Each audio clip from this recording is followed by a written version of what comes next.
Yo, what is going on, guys? Welcome back to another video. So with the bombshell report coming out last night that William Nylander is apparently set to sign by Monday an 8-year contract worth roughly $11.5 million, which would make him the 5th highest paid player in the entire NHL for the 2024-2025 season, tied with Erik Carlson at $11.5 million. I decided to look at the 15 highest paid guys in the entire NHL for this season and look at what their current AAV is and how much term they have left and grade the current contract that they're on with the years left. So without further ado, we are going from the least to the most expensive. So there's 4 guys tied at $10 million. Then we're going all the way up to Nathan McKinnon, 15 guys. And up first, we got Sergei Bobrovsky, 3 years left at $10 million.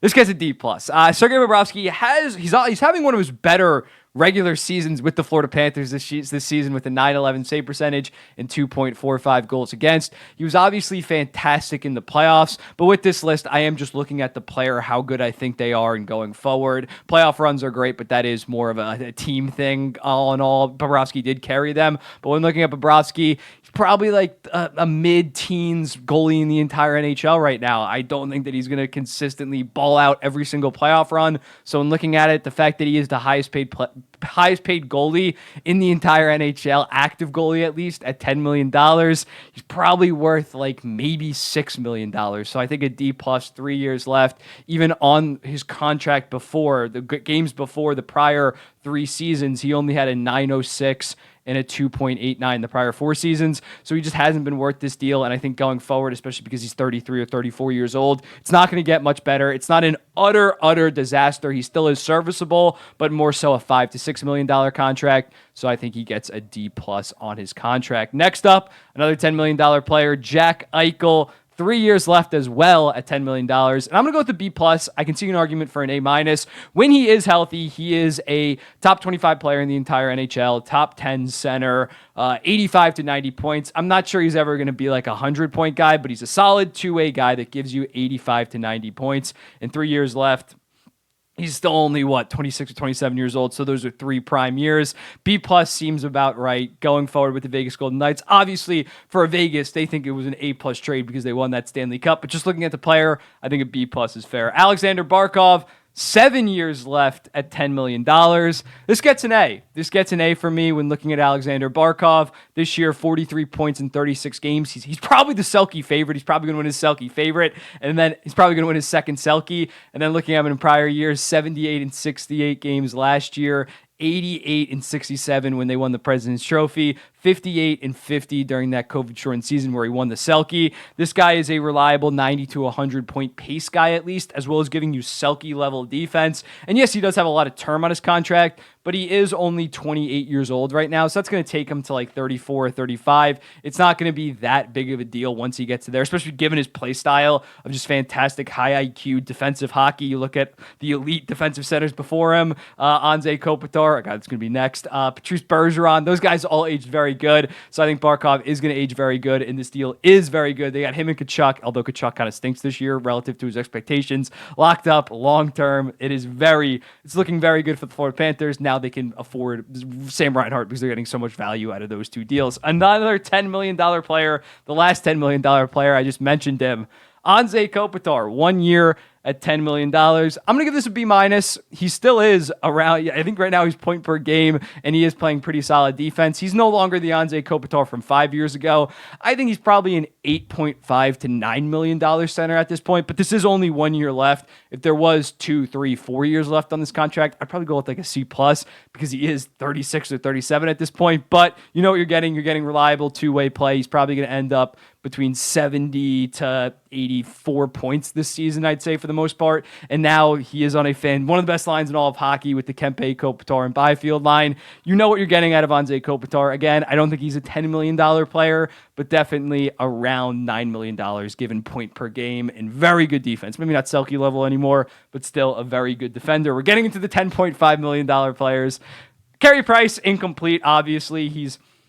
You can't grade him because he's basically done. He's basically retiring. But moving on, Jonathan Huberdeau at $10.5 million, 8 years, including this season, left on this contract. He got 2 points today to bring his totals to 20 points in 50 games. He's on pace for 41 points on the season. And when looking at him last year, 55 and 78 games, we all thought that was rock bottom. He's going to be at least mid-60s, probably mid-70s coming back. Hasn't really happened. Definitely playing better the past week. He almost went scoreless in December. He had a 12-game pointless streak. This deal is looking horrible because it's not even like he's 25 years old and can really turn it around and maybe even get better. He's 30 years old. So even if he rebounds to like a 60-ish point player now, mid-60s, that's still horrible for $10.5 million.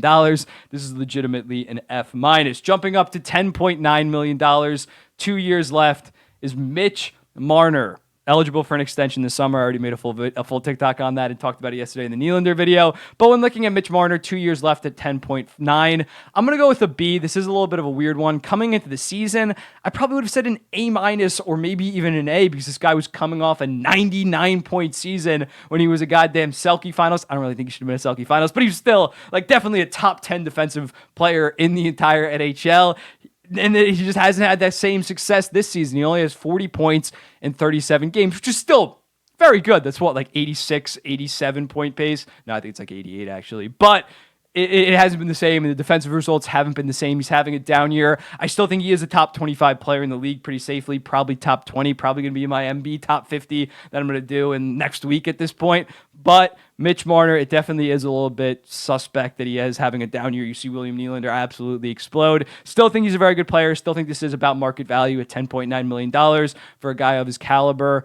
But it's not looking like maybe the good deal that it was before the season when he was knocking on as a top 10 player in the entire league. Another guy, we're going to $11 million now. $11 million, making $11 million is Drew Doughty. And I'm going to give him a C-. Again, I think Drew Doughty is still a good number one defenseman. The dude is putting up very good defensive results with Mikey Anderson. They're one of the best pairs in all of hockey. He has 39 points in 35 games. I think he's going to be around the 50-point mark when it's all said and done this season. So still a legit number one while leading the entire NHL in ice time. But is that worth $11 million? I don't really think so. I would only give like Quinn Hughes, Cale Makar, Adam Fox, $11 million, maybe Heiskanen and Dahlin. Like those, Dahlin and Heiskanen would be about a market value at $11 million. I don't think Drew Doughty's an $11 million defenseman anymore. He's probably like mid-nines. He's a legit number one, but not Drew Doughty when he won a goddamn Norris and then finished like second the following year. He was arguably the best defenseman in all of hockey. So when looking at Drew Doughty, he is 34 years old. So again, 4 years left on that deal, including this season. It could get a little dicey. I still don't hate the deal. I don't think he's going to fall off a cliff, but I think there is going to be some regression in the fact that he's already not $11 million. It could be $9.5 million defenseman, 8.5, 8. It's going to go down. So I don't really like the deal that much. I'm going to go with the C-. John Tavares, also making $11 million, but only has 2 years left. So as a result of that, I'm going to go with the C+ as well. Again, I think Drew Doughty's a better player, but when you pile on top those 2 extra years, Drew Doughty's a year older than John Tavares too. Tavares is 33, Doughty's 34, so you pile 2 years on top of already being a year older. That just adds more negative value. I think Tavares is around an $8.5 million center right now. He's obviously been around point per game the last couple of years. He has 34 points in 37 games this year, so you can assume 75, 80 points this year. Not a bad player. Again, he's a very good second-line center, not a legit $11 million player. C- seems about right. Jumping up to $11.25 million, we got David Pastrnak. David Pastrnak gets an A. 8 years left, including this season, at $11.25 million. He obviously locked up this deal when he put up a 62-goal, 51-assist, 113-point season, where he was worth probably like a mid-13s that goddamn season. And this year he's playing fantastic as well. He has 24 goals, 31 assists, 55 points in 38 games. So again, on pace to break the 100-point mark, and he is one of the best snipers in the entire league. So going forward, he's only 27 years old. This is only going to take him to age 34 season. It's a very good deal, especially when you realize William Nylander got 11.5. Who would you rather have? Not the comparable right there makes the Pastrnak contract look even better. You're getting him for most of his prime years. This guy has a very good track record. Won a Norris, won a Rocket previously. But when looking at David Pastrnak, they locked him up. They got it done. Looks like, honestly, a hometown discount right now. Very good deal. It gets an A. Going up to $11.5 million, we have Erik Carlson. This is a D+. I think he's about the same level defenseman as a Drew Doughty. They both have 4 years left on his deal. Drew Doughty obviously makes $500K less, so I'm going with a D+ for Erik Carlson. Again, still around the $9 million defenseman. The underlying numbers have actually been very solid this year. The points haven't really followed. His defensive numbers are better with Marcus Pettersson this year. But again, this is a guy that has dealt with injuries. This is a guy that kind of did fall off for a while in San Jose. So in Pittsburgh, I think there's more risk for a fall off with an Erik Carlson than, say, a Drew Doughty that has just maintained pretty elite status, just chewing on minutes throughout his 12, 13-year NHL career. Goddamn, I feel old saying that. But I think he's played like 15, 16 years, actually. I think I'm off on that. But Erik Carlson, D+. Again, I know the Penguins don't have the full cap hit. It's roughly $10 million. So, but just I'm just looking at the actual cap hit, not retained money and stuff. 11.5 for 4 years. That gets a D+. Jumping up to 11.6, we got two guys roughly at this number. Austin Matthews, 1 year left at 11.64, A+. Based on the season that he's having right now, he is legitimately worth, like the Pasternak last year, but he's probably going to get 60 goals as well. He's worth mid-13s. You can make an argument for 14. Yes, he's not maybe playmaking at the same rate. He only has 15 assists in 36 games, but he has 30 goddamn goals. He's probably going to cruise to another Rocket Richard winner at the fourth highest cap hit, $11.64 million. Probably going to get north of 100 points, 60 goals, 50 assists. Let's say he gets that. That is well worth 11.64. And again, there's no term on this. So like, half the season's already done for the most part, and he's playing like an elite guy. So I think an A+ is valid. 11.642, making 20K more, or 2K? I don't know. Yeah, 2K more a year than Austin Matthews is Artemi Panarin. And I'm going to go with a B. This one's kind of tough because this season, it's an A, maybe even an A+. He obviously has 25 points in 30 games and 25 goals, 30 assists, and 55 points in 38 games. He looks like his 2019-2020 Hart finalist form. He is balling out. And again, he's just rocketing shots. He's shooting 4.2 shots per game. Compare that to last year, which was only 2.5. That's why he's only shooting like 15.7%, which like is sustainable. He's scoring a shit ton more, but it's just because he's shooting a shit ton more. And when looking at him, yeah, I think you can say this is an A- or an A.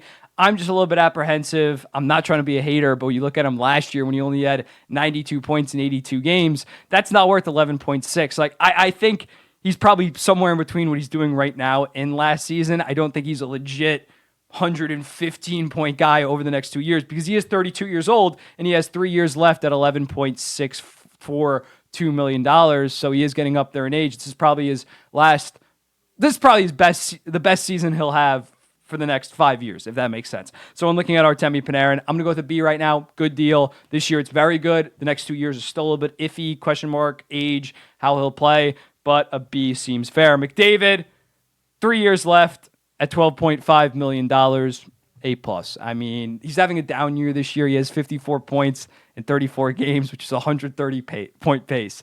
He's not scoring goals at the same rate. He only has 14 goals in those 34 games, but yeah, still the best player in the entire world, still on pace for 130 goddamn points, still willing the Edmonton Oilers to a goddamn playoff spot, 2 separate 8-game win streaks, Jesus Christ. And when you look at him last year, he was worth like probably $16 to $17 million when you think about it, because he put up 153 points. That's 2 76-point centers for the most part. That's like $8 million per. That is absolutely insane. This year, I think he's again probably worth $14-ish million, and I think he's only going to pick up steam during the season, probably going to end with 135, 140 points. He's not going to get to 150 again based on this disappointing start, but it's an easy A+. You got 3 more years of him where he's only 26, 27, and 28 years old, so you're still getting 3 more years of absolutely prime Connor McDavid.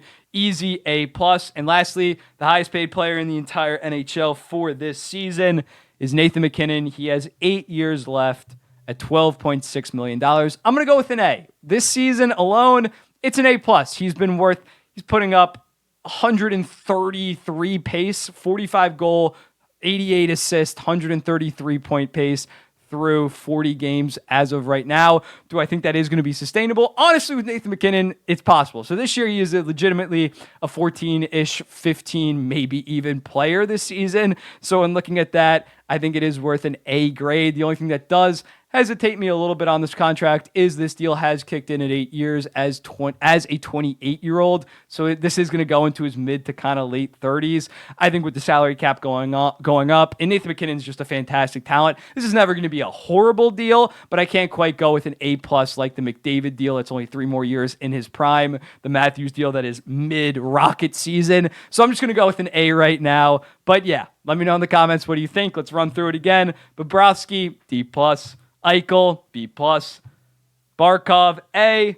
Kopitar, B-. Huberdeau, F-. Price, incomplete. Marner, B. Doughty, C-. Tavares, C-. I'm trying to remember right now. Pasta, A. Carlson, D+. Matthews, A+. Panarin, B. McDavid, A+. And then McKinnon, A. Let me know in the comments, what do you think? How would you grade these, the remainder of these contracts? How do you think they're going to play on it? And I'll be seeing the next one.